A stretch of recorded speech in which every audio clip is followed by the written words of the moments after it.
अरे जेठा भाई, कहाँ जा रहे हो? हर काम क्या बोला। कुछ नहीं, साड़ी आई हुई है रक्षाबंधन के लिए, लेके जाओ ना बबीता जी के लिए।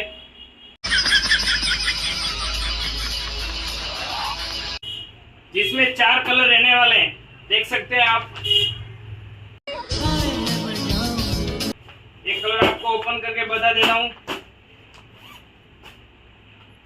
बहुत ही बढ़िया सिंपल वर्क किया हुआ है, देख सकते हैं साड़ी में। पहले आप बहुत ही स्पेशल साड़ी रहने वाली रक्षाबंधन के लिए, एकदम एम्ब्रॉयडरी वर्क एंड कटदाना वर्क के साथ साड़ी रहने वाली, देख सकते हैं। पल्लू में बहुत ही बढ़िया वर्क किया हुआ है साड़ी में। अंदर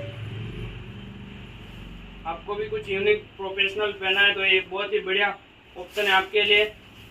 और इसका ब्लाउज है कॉन्ट्रास्ट में, बहुत ही बढ़िया वर्क किया हुआ है। इसमें भी बहुत ही स्लिम है।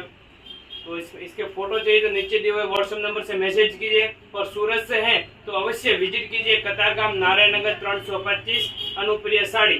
Thank you.